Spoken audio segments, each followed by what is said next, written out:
दोस्तों, आज मैं आपके लिए एक कहानी लेकर आई हूँ जो कि एक पुलिस पर आप बीती है। जिस पुलिस वाले का नाम अभिजीत है और ये कहानी हम अभिजीत के पॉइंट ऑफ व्यू से सुनेंगे, तो आज की हमारी यह कहानी सुनकर आपको सच में डर का एहसास होने वाला है। बस मेरी आपसे इतनी गुजारिश है कि आप अगर इस कहानी को पूरा सुनेंगे तो आपको सच में बहुत ज्यादा मजा आने वाला है। साथ ही अगर आप पहली बार हमारे इस चैनल पर आए हैं तो चैनल को अभी सब्सक्राइब कर लीजिए। ऐसा करने से हमारी और आपकी नजदीकियां बढ़ जाएंगी और आगे आने वाली वीडियो आप तक आसानी से पहुंच जाएगी। तो ज्यादा समय ना लेते हुए जल्दी से अपनी कहानी को शुरू करते हैं। दोस्तों, मेरा नाम अभिजीत है। मैं एक पुलिस ऑफिसर हूँ। सरकारी नौकर होने के कारण अपने बारे में मैं ज्यादा कुछ यहाँ बता नहीं पाऊंगा, लेकिन मैं आज आपको एक अजीब से केस के बारे में बताना चाहता हूँ। केस जितना अजीब था उतना ही डरावना भी था। मुझे आज भी यकीन नहीं होता कि मैंने भूत प्रेत जैसी बातों पर भरोसा किया था।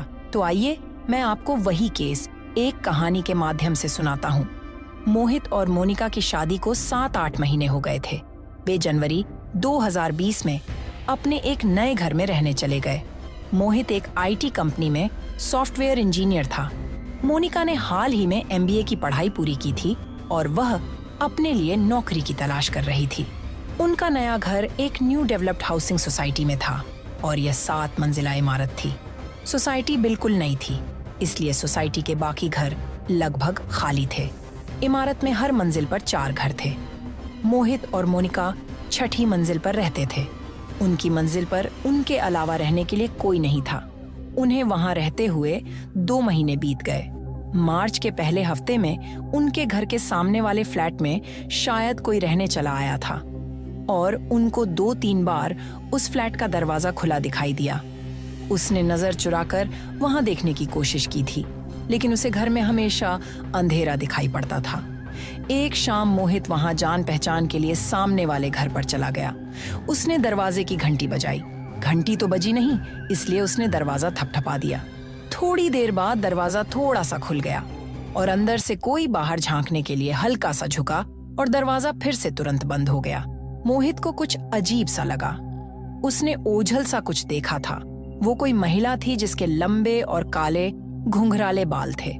मोहित दरवाजे के पीछे छुपी उस महिला का आधा अधूरा ही चेहरा देख सका। महिला का वह अजीब बर्ताव मोहित को थोड़ा सा अजीब लगा, लेकिन वह बिना कुछ सोचे घर पर लौट आया। मोहित ने फिर मोनिका को उस महिला के बारे में बताया और कहा कि बहुत ही अजीब औरत है। दरवाजा खुला और झट से बंद भी कर दिया। तब मोनिका ने उसे बोला, अरे वह अकेले होंगे, इसीलिए शायद डर गए होंगी। मोहित ने इस पर कहा, मुझे क्या पता था कि वहां कोई औरत है या आदमी। मैं तो सिर्फ जान पहचान करने वहां गया था। मोनिका ने उस बंद दरवाजे को देखते हुए कहा, खैर जाने दो। क्या तुमने आज की न्यूज देखी? दुनिया में कोई नई बीमारी आ गई है, शायद कोरोना ऐसा कुछ नाम है और हर जगह पर उसी की बात हो रही है। सुना है कि तेजी से फैल रही है। तब मोहित ने भी कहा, हाँ, कल हमारे ऑफिस में भी इस बारे में बात चल रही थी, लेकिन हमें नहीं लगता कि हमारे यहाँ उसका ज्यादा असर दिखाई देगा। 1 सप्ताह बीत गया। मोहित उस सामने वाले घर के बारे में जानने के लिए उत्सुक भी था और उसे एक तरह का शक भी था, क्योंकि उसने उस घर में कभी किसी आदमी को नहीं देखा था और वहां रह रही महिला भी उसे कभी बाहर आती जाती दिखाई नहीं दी थी। मोहित ने सिर्फ 2 बार खिड़की में उस महिला की परछाई खड़ी देखी थी, मानो वो खिड़की के अंदर से उसे ही देख रही हो, लेकिन वहां मोटा कांच लगा होने के कारण मोहित उसे ठीक से देख नहीं सकता था और इसलिए मोहित ने इसे भी नजरअंदाज कर दिया था। इस बीच मोनिका ने 2 जगह इंटरव्यू दिए और एक अच्छी कंपनी में उसका जॉब लग गया। मोनिका को 1 अप्रैल से कंपनी ज्वाइन करने का अपॉइंटमेंट लेटर मिला था और ज्वाइनिंग से पहले कुछ पुलिस वेरिफिकेशन का काम भी करना जरूरी था। जब मोहित और मोनिका पास के पुलिस स्टेशन में गए जहां पर मैं ड्यूटी पर था, तो मोहित को देखकर मैं उसे तुरंत पहचान गया, क्योंकि मोहित मेरे कॉलेज का दोस्त निकला। हमने आपस में कई सारी बातें की, पर उनका वेरिफिकेशन का काम पूरा ना हो सका, क्योंकि वेरिफिकेशन के लिए मोनिका के कुछ डॉक्यूमेंट जरूरी थे जो कि उनके पास नहीं थे। बातों बातों में मोहित ने मुझे उसके घर पर खाने के लिए बुलाया, लेकिन अपनी ड्यूटी की वजह से मैं उनके घर उनसे मिलने नहीं जा सका। उसी शाम खाना खाते समय मोनिका ने मोहित से कहा, मोहित, मेरे कुछ डॉक्यूमेंट नासिक में है।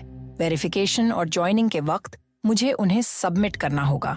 सोच रही हूँ कि डॉक्यूमेंट लाने जा ही रही हूँ तो 4-5 दिन अपने घर रहकर ही आती हूँ। एक बार ऑफिस शुरू हो गया तो फिर जल्दी छुट्टी नहीं ले पाऊंगी। मोहित और मोनिका ने इस बात पर चर्चा की और 20 मार्च को जाने का तय किया और 20-25 तक लौट आने का निर्णय किया। 20 मार्च 2020 की सुबह मोहित ने मोनिका को नासिक जाने वाली गाड़ी में बिठाया और फिर वह अपने ऑफिस के लिए निकल गया। मोहित का रूटीन हमेशा की तरह चलता रहा और 23 मार्च की शाम अचानक पूरे देश भर में लॉकडाउन की घोषणा कर दी गई। यह सब इतना अचानक हुआ था कि कई लोग घर से दूर दूसरी जगह पर या दूसरे राज्य में फंस गए थे। अब कोई भी घर से बाहर नहीं जा सकता था। न्यूज़ देखकर मोनिका ने तुरंत मोहित को फोन किया। मोहित, अचानक ये लॉकडाउन कैसे लग गया? मैं वापस घर आना चाहती हूँ। मोहित ने उसे समझाते हुए कहा, मुझे भी अभी पता चला है, लेकिन तुम चिंता मत करो, मैं देखता हूँ कोई ना कोई रास्ता जरूर निकल आएगा। लेकिन धीरे धीरे उन्हें एहसास हुआ कि बाहर की हालत बहुत ही गंभीर है और आने जाने का कोई साधन नहीं है। मोहित ने मोनिका को 2 दिन बाद फिर से समझाया, बहुत ज्यादा स्ट्रिक्ट रूल है, लेकिन सिर्फ 21 दिन का लॉकडाउन है। वैसे भी अब सब कुछ बंद है, तो तुम जॉब की टेंशन मत लो। लॉकडाउन खत्म होते ही मैं तुम्हें लेने आ जाऊंगा। हर जगह लॉकडाउन लग गया था, लोगों को बाहर निकलने की इजाजत नहीं थी। सभी सड़कें, सब कुछ सुनसान था। 7-8 दिन बीत गए, रात का वक्त हो चला था। मोहित टीवी चालू कर टीवी पर न्यूज़ देख रहा था। भारत में हर दिन नए मरीज मिल रहे थे, संख्या बढ़ती ही जा रही थी और स्थिति और गंभीर होती जा रही थी। रात के करीब 11 बजे होंगे, मोहित को मोनिका का वीडियो कॉल आ गया और उसने पूछा, क्या तुमने खाना खा लिया? मोहित ने जवाब में कहा, हाँ मैंने खाना खा लिया है, बस टीवी पर न्यूज़ देख रहा हूँ। मोनिका ने भी टीवी दिखाते हुए कहा, मैं भी टीवी देख रही हूँ। मुझे लगा था कि कुछ दिनों में सब कुछ ठीक हो जाएगा, लेकिन सब कुछ बिगड़ता ही जा रहा है। मोहित ने फिर उसे कहा, पता नहीं कि कोरोना कब तक रहेगा। 21 दिन में सब कुछ ठीक हो गया तो अच्छा होगा। मोहित बात कर ही रहा था, तभी अचानक मोनिका चौंक गई। मोनिका जोर से चिल्लाई, मोहित वहां से हटो। मोहित थोड़ा घबरा गया, लेकिन अपने आप को थोड़ा सा संभालते हुए उसने मोनिका से पूछा, क्या हुआ, तुम ऐसे क्यों चिल्लाई? मोहित, तुम्हारे पीछे रसोई में कोई है? मोनिका ने घबराते हुए कहा। उनके घर का रसोई होल से सटा हुआ पीछे की ओर था। मोहित ने पीछे मुड़कर देखा, लेकिन वहां कोई नहीं था। मोनिका ने फिर से कहा, अरे सच में रसोई से कोई तुम्हारे पीछे झुका हुआ था। लंबे काले घुंघराले बाल थे और मुझे उसका आधा चेहरा दिखाई दिया। दीवार के पीछे से वह झांक रही थी। रसोई की लाइट बंद थी, इसलिए मैं उसे ठीक से देख नहीं पाई। मोहित ने मोबाइल को सीधे पकड़ते हुए कहा, रुको मैं देखता हूँ। मोहित ने रसोई की लाइट चालू की और मोबाइल घुमाकर उसे दिखाते हुए कहा, देखो कोई भी नहीं है, यहाँ शायद नेटवर्क प्रॉब्लम हुआ होगा। मोनिका ने फिर से घबराकर कहा, अच्छा तुम एक काम करो, अब ये टीवी वगैरह बंद करो और आराम से सो जाओ, हम कल बात करेंगे इस पर। मोहित ने कुछ नहीं कहा। मोनिका ने भी सोचा कि शायद उसे वहम हुआ होगा। मोहित ने फोन रख दिया और कुछ देर वहीं बैठा रहा। वह अपने बेडरूम में जाने के बारे में सोच रहा था, लेकिन वहां जाने से पहले मोहित ने एक बार फिर से किचन में जाकर देखने का फैसला किया, क्योंकि कुछ भी हो मोनिका का रिएक्शन बहुत डरावना था। वह घर में अकेला था और अकेलेपन में अंधेरा और भूत प्रेत का डर तो लगता ही है। मोहित ने सबसे पहले लिविंग रूम की लाइट जलाई, फिर वह धीरे धीरे रसोई में गया, वहां की भी लाइट जलाई और हर एक जगह को उसने ठीक से देखा, लेकिन रसोई में कोई नहीं था। रसोई घर की खिड़कियां सब कुछ पहले की तरह बंद थी, लेकिन अब न जाने क्यों उसके मन में एक अनजाना डर बैठ गया था। मोहित ने किचन की लाइट बंद की, बाहर आकर टीवी बंद कर दिया और वह अपने बेडरूम में चला गया। वहां बैठ उसने कुछ देर ऑफिस का काम किया और काम करते करते करीब 2 बजे उसे नींद आ गई और वह सो गया। अगले दिन मोहित सुबह 9 बजे उठा, नहाकर सुबह का नाश्ता बनाया और टीवी देखते हुए नाश्ता किया। मोनिका से बात करने के बाद करीब 10 बजे वह फिर से ऑफिस का काम करने बैठ गया। मोहित ने पूरा दिन ऑफिस का काम किया।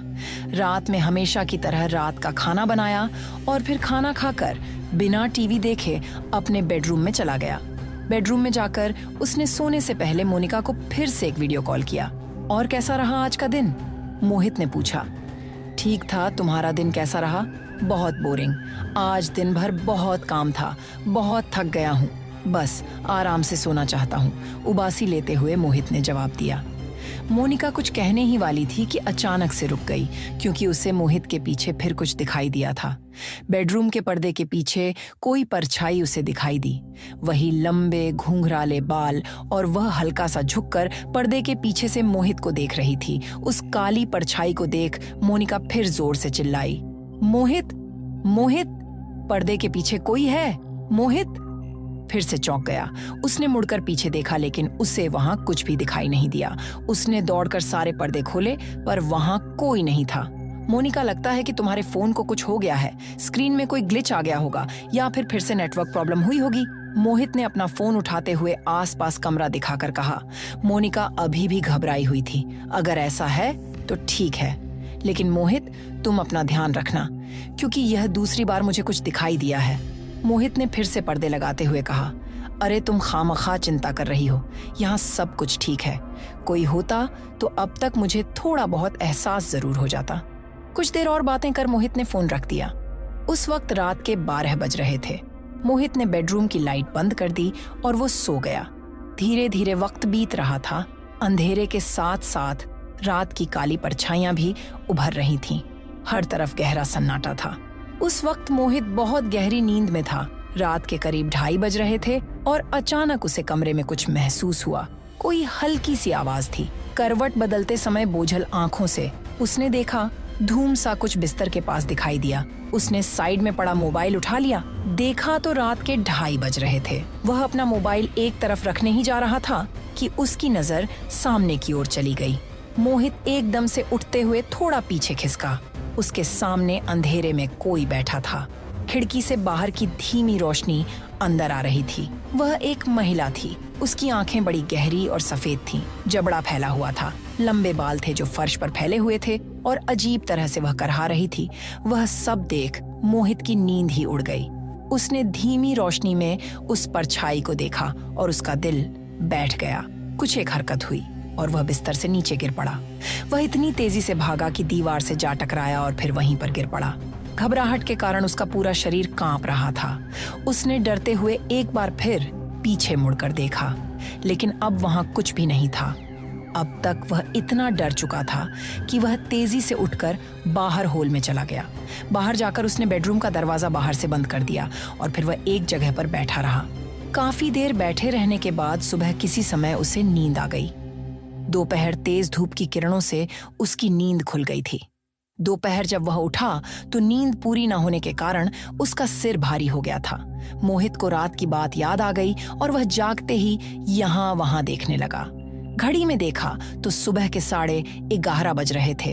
उठते ही उसने हॉल, बेडरूम, किचन, हर एक कमरे को, हर एक जगह को ठीक से देखा, पर उसे वहां कोई परछाई या उसके वहां होने के कोई सबूत नहीं मिले। उसे लगा कि शायद उसके मन में किसी तरह का डर बैठ गया है और उसके कारण रात में उसने कोई बुरा सपना देख लिया होगा। पर उसका दिमाग अभी भी यह समझ नहीं पा रहा था कि रात को उसके साथ जो कुछ हुआ था वह सच था या सिर्फ एक बुरा सपना था। उन सब बातों को नजरअंदाज कर वो नहाने चला गया। फिर वह दूध और सब्जी लाने के लिए घर से बाहर गया। एक वक्त उसे लगा कि रात को जो कुछ हुआ है वह मोनिका को बता देना चाहिए, लेकिन फिर उसने उस विचार को जाने दिया। शायद मोनिका वह सुनकर और ज्यादा डर जाती। सब सामान लाने के बाद उसने अपने लिए नाश्ता बनाया और वापस अपने ऑफिस के काम में लग गया। आज उसका काम में जरा भी मन नहीं लग रहा था। शाम को मोनिका से बात हुई, पर उसने उसे कुछ नहीं बताया। दिन बीत गया और रात होनी शुरू हो गई। रात के खाने के बाद आज फिर से वह जल्दी सोने चला गया था। आधी रात को ठीक 12 बजे के करीब एक अजीब आवाज से उसकी नींद फिर टूट गई और वह घबरा कर जाग गया। उसने लाइट जलाने की कोशिश की। देखा तो घर की लाइट चली गई थी। गर्मी के कारण उसका शरीर पसीने से भीग चुका था और उस पल उसे कहीं से दीवार पर नाखूनों से खरोचने की आवाज आ रही थी। रात के भयानक सन्नाटे में वह उस आवाज को साफ साफ सुन सकता था और उनके शरीर पर रोंगटे खड़े हो गए। शरीर जैसे कांप उठा, माथे पर पसीना उभर आया। उसने खुद को संभाला और फिर वो उठ खड़ा हुआ। मोबाइल ढूंढकर मोबाइल में टॉर्च चालू की और वह धीरे से बेडरूम में यहाँ वहां देखने लगा, पर वहां कुछ भी नहीं था।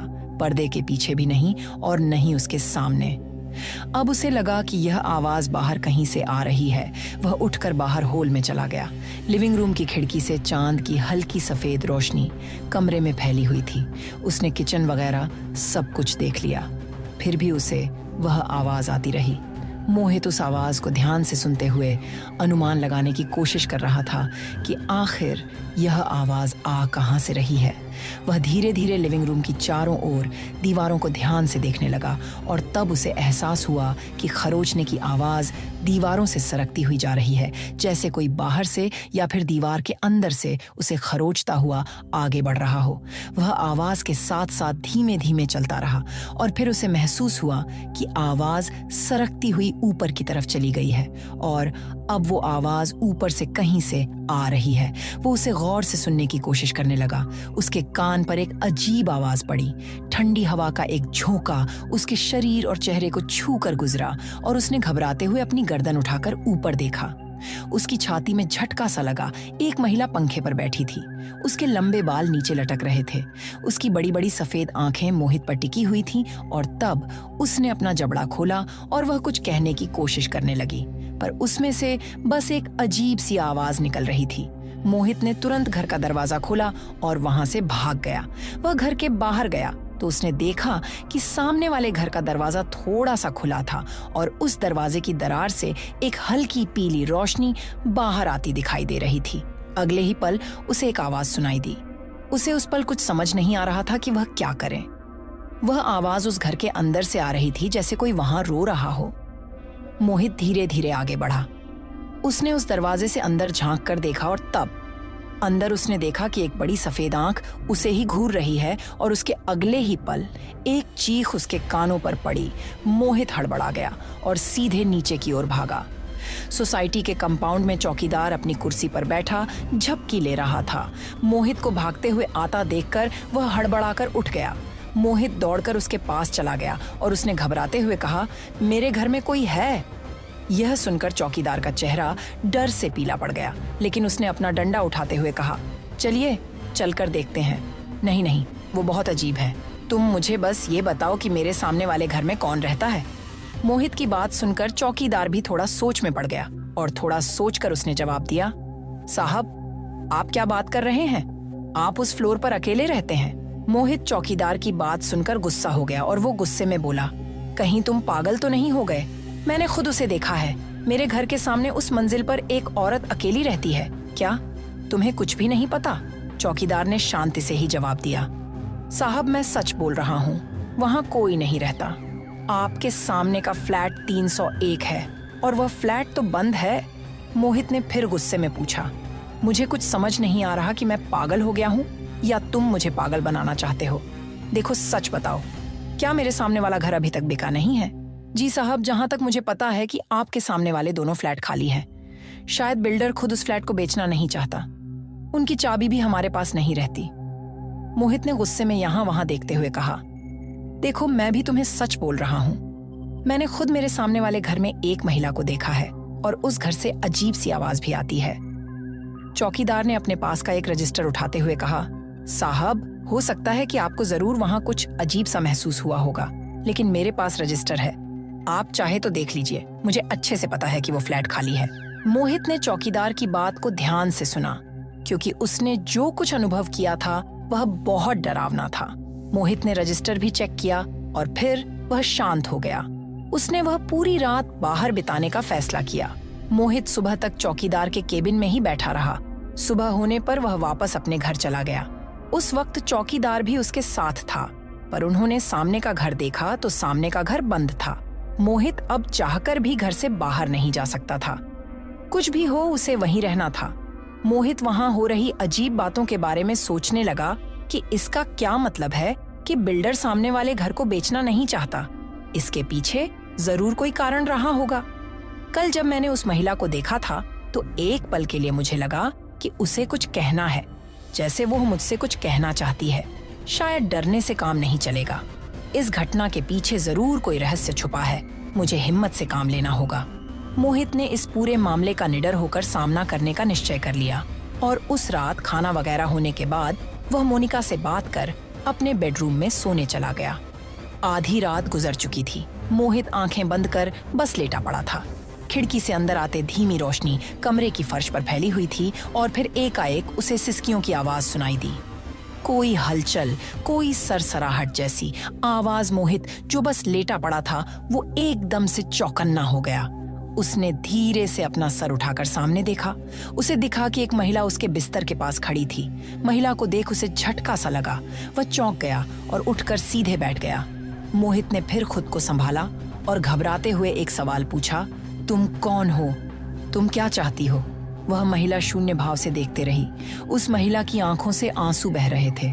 शायद वह कुछ बोलना चाहती थी, पर वो बस हल्के हल्के रोए जा रही थी। फिर अचानक वह धीरे धीरे चलने लगी और चलकर कमरे से बाहर चली गई। मोहित भी उठकर उसके पीछे जाने लगा। अब उसमें थोड़ी हिम्मत आ गई थी। पहले तो मोहित के घर का दरवाजा खुला और तब उसने देखा कि सामने के घर का दरवाजा भी खुला हुआ था। वह औरत चलते हुए उस घर में दाखिल हो गई, लेकिन अंदर काफी घना अंधेरा था। मोहित को लगा जैसे वो अंधेरे में घुल सी गई हो। फिर भी मोहित हिम्मत कर आहिस्ता से चलते हुए सामने वाले घर में दाखिल हुआ। कुछ थोड़ी देर तक वह दरवाजे के पास ही रुका रहा। फिर बाहर से आते ही हल्की रोशनी को मोहित की आंखें सजग हो गईं। मोहित भी उसके पीछे पीछे उस घर के अंदर आ गया था। वह महिला लिविंग रूम के अंदर चली गई। वहां आसपास हल्की पीली रोशनी थी और उस मध्यम रोशनी में उसने देखा कि वह महिला अचानक से रुक गई है। मोहित भी उससे कुछ दूरी पर रुक गया। वो महिला रोते हुए पीछे मुड़ी और फिर वह और जोर जोर से रोने लगी। उस महिला के चेहरे पर दीवारों जैसे दरार थी। काला सड़ा हुआ चेहरा, उसका जबड़ा पूरा खुला था, आंखें चमक रही थीं। यह देख मोहित डर गया, क्योंकि आगे क्या होगा उसे कुछ पता नहीं था। एकाएक वह महिला जोर से चीख पड़ी और मोहित की तरफ दौड़ने लगी। अचानक इस हलचल से मोहित हड़बड़ा गया। वह वहीं फर्श पर गिर पड़ा और तब वह महिला मोहित के सिर को दोनों हाथों से पकड़कर उसकी छाती पर बैठ गई। मोहित का शरीर किसी अलग ही अवस्था में चला गया, जैसे उसने अपने शरीर का नियंत्रण खो दिया हो। वह झटपटा रहा था, तेजी से कांप रहा था। उसकी आंखें भी ऊपर चढ़ गईं, सफेद हो गईं और तब उसे कुछ धुंधला सा दिखाई देने लगा, जैसे उसके सामने कोई दृश्य चल रहा हो। एक के बाद एक कुछ अजीब से दृश्य उसके दिमाग की नसों से होते हुए उसकी आंखों पर उभर रहे थे। कानों पर अजीब अजीब आवाजें पड़ रही थीं, जैसे कहीं से बहुत ज्यादा शोर कानों पर पड़ रहा हो। कोई चीख रहा हो और कोई उस चीख को दबा रहा हो। उसे धुंधला सा कुछ दिख रहा था। आंखों के सामने काली परछाइयां उभर रही थीं। कोई दो लोग एक महिला के साथ जबरदस्ती कर रहे थे। महिला ने पुरानी गंदी साड़ी पहनी हुई थी। वह रो रही थी, चिल्ला रही थी, लेकिन उन्होंने उसके मुंह को दबा रखा था और उसकी चीख अंदर दबी रह गई थी। उन लड़कों ने उसके साथ दुष्कर्म किया और वहीं पास ही पड़ी एक ईंट से उसे जख्मी कर दिया। फिर जब उस लड़की ने उठने की कोशिश की, तब आखिरकार गला घोंटकर उसकी हत्या कर दी गई। मोहित उन सभी दृश्यों को एक एक कर अपनी आंखों के सामने देखता रहा। ऐसा लग रहा था जैसे घर का काम चल रहा था। ईंट, पत्थर, सीमेंट आसपास पड़ा हुआ था। दीवार आधी अधूरी थी, नीचे रेत बिछी हुई थी और फिर धीरे धीरे वह सभी दृश्य लुप्त हो गए। कानों में गूंजता हुआ शोर शांत हो गया और मोहित फिर से होश में आ गया, लेकिन उसकी हालत किसी बेजान इंसान की तरह थी। ऐसा लग रहा था जैसे उठने की ताकत खत्म हो चुकी हो।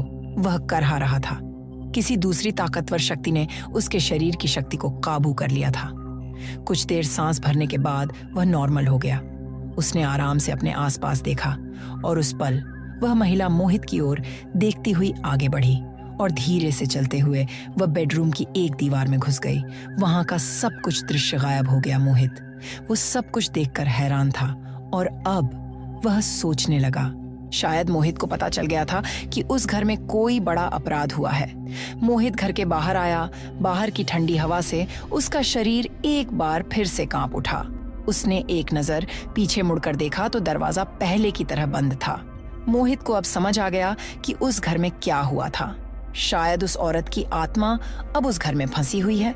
वह इस दुनिया से न्याय और आजादी चाहती थी। मोहित अपने घर में आ गया और सोचने लगा कि आगे क्या कर सकता हूँ। सारी रात सोचने के बाद भी उसे कुछ समझ नहीं आ रहा था कि इसमें वह क्या और कैसे मदद कर सकता है, क्योंकि बाहर सब तरफ लॉकडाउन लगा हुआ था। बाहर जाने का कोई रास्ता नहीं था और ऐसे ही सोचते हुए उसकी आंख लग गई। सुबह जब वो उठा तब नाश्ता वगैरह कर वो लैपटॉप खोलकर बैठ गया और किसी साइट पर कोरोना और पुलिस के संबंध में कोई न्यूज़ पढ़कर उसे मेरा ख्याल आया और फिर मोहित ने तुरंत मुझे कॉल किया। हाय अभिजीत, मैं मोहित बात कर रहा हूँ। हाँ, मैं जानता हूँ तुम्हारा नंबर है मेरे पास। और फिर कुछ देर तक जॉब और कोरोना के विषय में इधर उधर की बातें करने के बाद मोहित ने मुझे कहा, अभिजीत मैं तुम्हें कुछ बताना चाहता हूँ। मैंने तुरंत उससे कहा, हाँ कहो, कोई तकलीफ तो नहीं। मोहित ने मुझे बीच में ही रोकते हुए कहा, नहीं, पर पहले तुम मेरी बात पूरी सुन लो। शायद तुम्हें मेरी बात पर भरोसा ना हो या शायद तुम्हें अजीब लग सकता है कि मैं क्या बकवास बात कर रहा हूँ, पर तुम्हें जो भी कहना है मेरी बात सुनने के बाद कहना। मैंने उसे ठीक है कहा और उसने मुझे शुरू से अब तक वहाँ जो कुछ हुआ था वह सब एक एक कर बताना शुरू किया। उनका वहाँ रहने के लिए आना, उस औरत का दिखाई देना, फिर हमारी मुलाकात और उसके बाद उसने जो कुछ महसूस किया था उसने वो सब कुछ मुझे बताया। सच कहूँ तो मुझे उसकी सारी बातें बकवास लग रही थीं। मुझे लगा कि शायद अकेला रह रहा है, इसलिए दिमाग में ऐसे अजीब विचार आ रहे होंगे। लेकिन तब उसने मुझसे एक सवाल किया, अभिजीत जब हमारी इस सोसाइटी में कंस्ट्रक्शन का काम चल रहा था तो क्या किसी लड़की की मिसिंग की रिपोर्ट दर्ज हुई थी? मोहित के इस सवाल ने मुझे थोड़ा सोचने पर मजबूर कर दिया, पर फिर भी मैं सोच रहा था कि उससे जो भी बात करनी है उसके घर जाकर बात करना ठीक होगा। फोन पर समझाना मुझे ठीक नहीं लगा, कहीं उसे ये ना लगे कि मैं उसकी मदद नहीं करना चाहता, क्योंकि मुझे जरा भी अंदाजा नहीं था कि उसकी दिमागी हालत कैसी है। शायद इस बात का उल्टा असर भी पड़ सकता था। मैंने कुछ देर सोचा और उसे कहा, मोहित मैं एक काम करता हूँ, देखो मैं पहले ऐसी कोई शिकायत दर्ज हुई है या नहीं ये ढूंढता हूँ और फिर तुमसे मिलने आ जाता हूँ, ठीक है? बस तब तक तुम अपना ख्याल रखना। मुझे उसकी बातों पर विश्वास तो नहीं हो रहा था, लेकिन फिर भी मैंने एक हवलदार को पिछले 3-4 सालों में मोहित के इलाके के आसपास गुमशुदा हुए लोगों की जानकारी निकालने के लिए कहा और तब मुझे एक मिसिंग की रिपोर्ट मिली जो कि उसी सोसाइटी के बिल्डर ने खुद दर्ज करवाई थी। उस इमारत के निर्माण के दौरान एक महिला वहां से गायब हो गई थी। वह वहीं पर मजदूरी का काम किया करती थी, लेकिन उस महिला का कहीं भी कोई पता नहीं चला। लोगों का यह भी अनुमान था कि वह किसी के साथ भाग गई थी, लेकिन इस बात को तो कई साल हो गए हैं। और फिर मोहित को कैसे पता चला इस मामले के बारे में? मोहित की बातें सुनकर मैं पहले ही दंग रह गया था और उसने जो कुछ कहा था ठीक उसी तरह की शिकायत का मिलना, मतलब अजीब बात थी। मैंने उस मामले को पढ़कर मोहित को फिर से फोन किया। मोहित, एक शिकायत की जानकारी मिली है, लेकिन तुम जो कह रहे हो वह अगर सच है तो मैं जरूर इस पर गौर करूंगा, लेकिन मेरी एक मजबूरी है कि मुझे यह समझ नहीं आ रहा कि मैं अपने सीनियर्स को यह बात कैसे बताऊं, क्योंकि ऐसी बातों पर विश्वास कौन करेगा? क्योंकि अगर उस घर में कुछ भी नहीं मिला तो मुझे तो बड़ी प्रॉब्लम हो जाएगी। मोहित ने तब पूरे विश्वास के साथ कहा, अभिजीत मेरी बात पर विश्वास करो, मैं लॉकडाउन के दौरान ऐसी बातें क्यों करूंगा? और हाँ, एक और बात, हमारे यहाँ के चौकीदार ने मुझे कुछ दिन पहले बताया था कि वह घर अब तक बिका नहीं है, मतलब बिल्डर खुद उसे बेचना नहीं चाहता है। क्या तुम्हें ये बात अजीब नहीं लगती? और फिर मोहित की बात सुनकर मैंने उसे भरोसा दिलाया कि मैं देखता हूँ कि मैं इसमें क्या कर सकता हूँ, और मैंने मोहित को धन्यवाद दिया और फिर फोन रख दिया। मैंने मोहित के कहने पर सोसाइटी के वॉचमैन और कुछ जान पहचान के लोगों से थोड़ी बहुत ऊपर पूछताछ की। मुझे बस थोड़ी सी जानकारी मिली, लेकिन मेरा शक और बढ़ता गया और कुछ दिनों बाद मैं वारंट लेकर उस सोसाइटी में जा पहुंचा। मैंने बिल्डर को भी नोटिस दिया और उस घर को खुलवाया गया। अब मोहित के अनुसार जब यहाँ दुष्कर्म हुआ था तब यहाँ निर्माण का काम शुरू था और अब यहाँ सब कुछ साफ सुथरा था। साफ सुथरा फर्श, सफेद दीवारें। मुझे तो कुछ समझ नहीं आ रहा था कि मैं यहाँ क्या ढूंढने आया हूँ, लेकिन तब मोहित ने बेडरूम की एक दीवार की ओर इशारा किया। मैंने दीवार पर डंडे से पटक कर देखा। कुछ जगह पर दीवार भरी हुई थी तो एक जगह पर वह खोखली लग रही थी। मैंने दीवार तोड़ने का आदेश दिया और तब जाकर बिल्डर के पसीने छूट गए। उसके चेहरे का रंग उड़ गया और वह देखकर मुझे और विश्वास हुआ कि मैं सही जा रहा हूँ। कुछ ही देर में दीवार तोड़ी गई और दीवार तोड़ने के बाद जो कुछ निकला उसे देखकर हर कोई हैरान रह गया। दीवार के अंदर एक हरे जालीदार कपड़े में लिपटा हुआ एक कंकाल मिला। हमने तुरंत उस जाल और कंकाल को फॉरेंसिक जांच के लिए भेज दिया और उसी वक्त बिल्डर को हिरासत में ले लिया। पुलिस जांच शुरू हुई और फिर जांच के दौरान बिल्डर ने हमें बताया कि यह सब उसके छोटे भाई और वहां काम कर रहे एक ठेकेदार की करतूत है। उसके भाई ने और ठेकेदार ने मिलकर वहीं पर काम कर रही एक लड़की के साथ दुष्कर्म किया था और उन्होंने वहीं पर उसकी हत्या भी कर दी थी। कार्रवाई के डर से उन्होंने उसी रात उस लड़की को दीवार में चुनवा दिया और जब बिल्डर को यह पता चला तो उसने जानबूझकर एक मजदूर को साथ लेकर एक झूठी रिपोर्ट दर्ज करवा दी और यह सब जानने के बाद उन दोनों को ढूंढकर पुलिस ने उन्हें भी गिरफ्तार कर लिया।